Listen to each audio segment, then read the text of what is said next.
네, 앞서 말씀드린 대로 오늘은 증시 거래가 없습니다. 그래서 오늘은 시장 인사이트 시간에서 올해 자산 시장에 대한 총 점검을 해보고자 하는데요. 한양대학교 경제금융학과 이정환 교수와 자세히 짚어보도록 하겠습니다. 어서 오십시오. 예, 안녕하십니까. 이제 어제 우리 증시가 폐장을 하면서 마지막 거래일이었는데 어제는 사실 좀 2,200선을 내주면서 약세로 좀 마무리를 했습니다. 올해 전체적으로 우리 주식시장 어떻게 좀 보셨어요?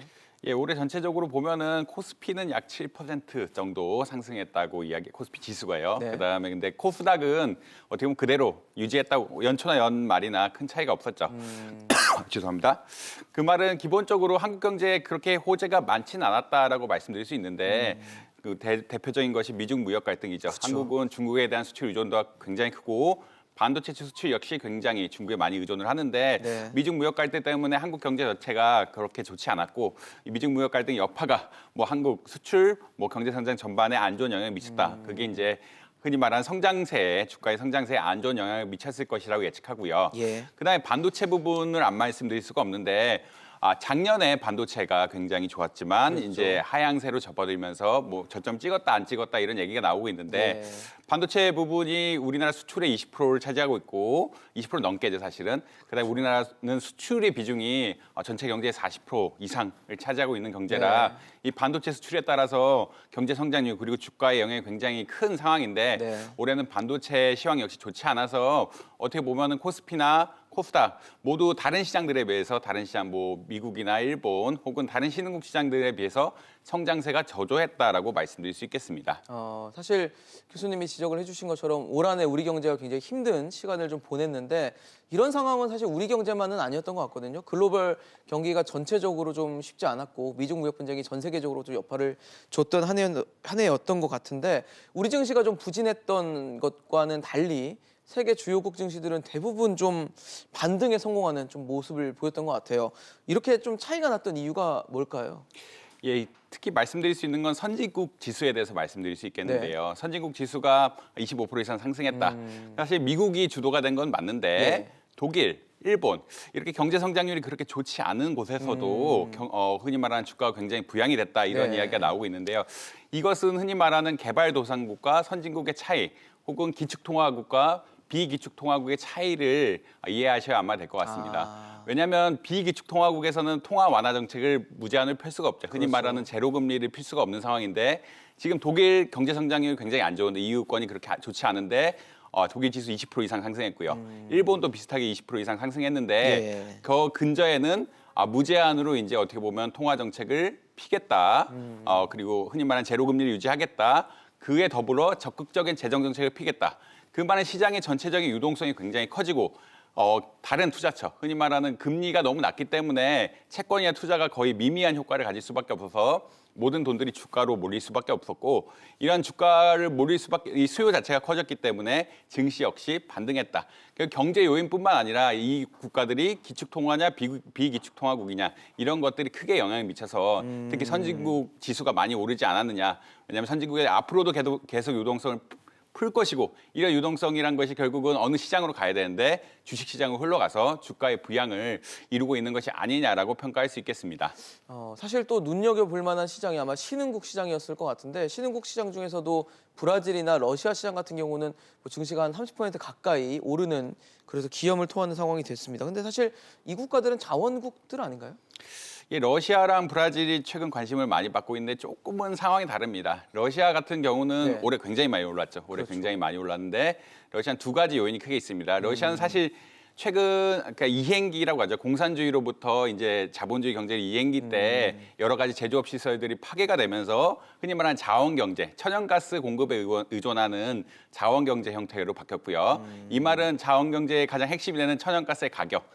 흔히 말해서 오일 가격이 굉장히 네. 크게 영향을 미친다. 근데 오일 가격이 2014년부터 계속 떨어지다가 올해 반등을 했죠. 네, 올해 그랬었죠. 반등한 효과가 결국은 러시아 경제에 굉장히 좋은 효과를 나타난 게 하나가 있을 수가 있겠고요. 그다음에 러시아가 2014년, 15년에 이제 크리미아 반도를 합병하면서 미국이 제재를 내립니다. 경제 제재를 구체적으로 내릴 거다라고 했는데 사실은 그게 이제 트럼프 정권 들어오고 유야무야가 되고 이게 실효성이 없는 거다라고 다들 인식을 하기 시작하니까 예. 어떻게 보면 무역에 대한 불확실성, 경제 교역에 대한 불확실성이 하나가 없어지면서 그리 흔히 말하는 저효과가 탈피되고 그런 불확실성이 해결이 되면서 주가가 오르는 경향이 나타나고 있다라고 보실 수 있고요. 예. 브라질 같은 경우는 올해 초에 정권이 바뀌었죠. 올해 초에 정권이 바뀌고 그랬었죠. 의회가 사실은 되게 굉장하게 흔히 말하는 개혁 드라이브를 하고 있다고 합니다.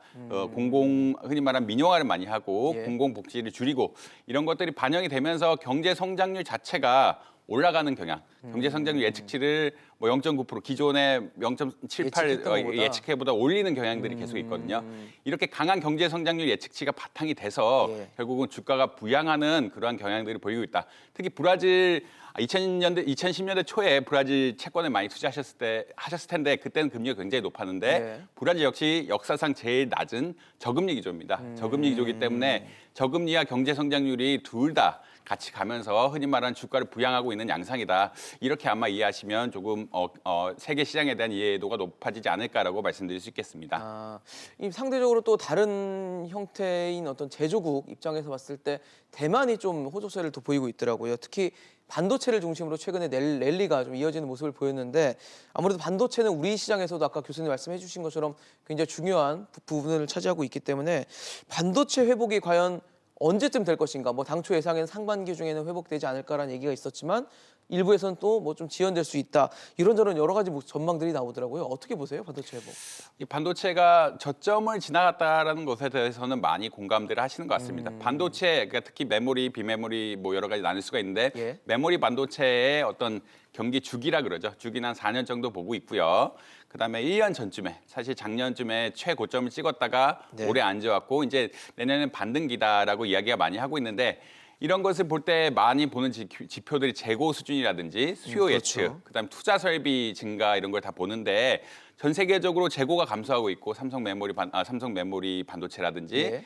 그다음에 수요가 늘어서 가격도 최저점에 비해서는 10% 정도 올라갔군요. 올라갔다라고 이야기할 수 있겠고 설비 투자도 내년에 늘릴 거다라고 그렇죠. 이야기하고 있어서 아마 세 가지 지표에서 모두 반도체가 턴어라운드 했다. 그러니까 흔히 말하는 저점을 지나갔다라고 이야기할 수 있겠습니다. 근데 그 말은 어떤 말이냐? 아직은 가격이 낮죠. 아직은 가격이 네. 낮고 이런 기업들이 순이익을 흔히 말하는 가격에서 비용을 뺀 순이익을 많이 올리려면은 결국 가격이 더 많이 올라가줘야 되죠. 되는데 네. 내년에는 순이익 자체가 매출 증가보다는 많이 올라가기 쉽지 않다라고 많은 분들이 이야기하는데 기본적으로는 투자가 많이 늘어날 것이고 투자가 많이 늘어날 것인 건 매출 일부분을 투자로 줘야 되고 이에 따라서 어떻게 보면 배당 같은 거 줄어들 여지가 있고요. 그렇죠. 그다음에 가격 자체가 흔히 마진이라고 얘기하는 가격하고 비용 차이가 그렇게 크지 않을 가능성. 왜냐하면 이미 가격이 많이 떨어졌기 때문에 계속 올라가야 이게 고점까지 가야 결국 순이익이 굉장히 늘어날 수 많이 있는, 증가해서 예. 이제 배당을 크게 줄 여러 가지 생기게 되는데 아직은 가격 자체가 낮은 수준이라 흔히 말하는 마진이라고 그러는데 마진이 낮은 수준. 그리고 EUV 같은 새 공정을 도입해야 돼서 아직 투자 여력이 있기 때문에 턴어라운드 됐지만 이제 주가는 그에 따라서 올라가게 되겠지만 이제 영업이익이 굉장히 늘어나는 시기는 1년 혹은 2년 뒤쯤. 그러니까 이게 반도체 사이클상 아직 고점은 한참 남았다라고 보는 전문가들의 의견도 상당하다고 말씀드릴 수 있겠습니다. 마지막으로 바이오주 좀 짚어보도록 하겠습니다. 이 실내 회복이 아무래도 급선무지 않을까 싶거든요. 예, 바이오주가 2017년 코스닥을 이끌었는데 지금 그러니까요. 어떻게 여러 가지 문제가 되는 것은 임상 실패 네. 그리고 그 이후에 수출 중단, 수출 계약 폐기 이런 악재들이 많았죠. 악재들이 굉장히 많이 나와서 흔히 말해 널뛰기 장을 보였다라고 많이들 이야기하시는 것 같습니다. 네. 근데 이런 상황들 2017년부터 18년, 19년 이런 상황들을 보다 보니까 결국은 조금 보수적으로 투자해야 되는 것이 아니냐라는 의견들이 굉장히 많이 나오고 있는데요. 결국은 임상이란 것이 한국에서 보통 안 하고 해외에서 주로 많이 그렇죠. 하고요. 이렇게 네. 해외에서 어떻게 되는지 뉴스 자체가 여기저기서 막 나오고 있는 상황이라 시장이 혼란한 상황이고 그다음에 기본적으로 10년 투자 자체도 굉장히 많은 돈을 요구하기 때문에 네. 어떻게 보면은 이게 좋은 뉴스가 나왔다고 해서 즉각적으로 오르는 건 맞긴 맞지만 예. 그게 굉장히 초과해서 반응한 굉장히 민감하게 반응하는 그런 경향들이 있어서 네. 아마 이런 것들 결국 그러니까 지금 이제 투자자들이 경험을 했으니까요. 이게 임상 자체가 실험을 성공했다고 해서 결국은 제품으로 완성이 이어지는 것이 아니다라는 아니다라는 걸. 이런 경험이 있기 때문에 이게 전반적으로 오랜 프로세스, 그러니까 몇 년간의 과정을 거쳐서 결국 성공한 기업들이 나오게 되면은 이런 것에 따라서 주가가 적절히 올라가게 될 것이라고 예측할 수 있겠습니다. 알겠습니다. 오늘 시장인사이트 이정환 교수와 함께했습니다. 말씀 감사합니다.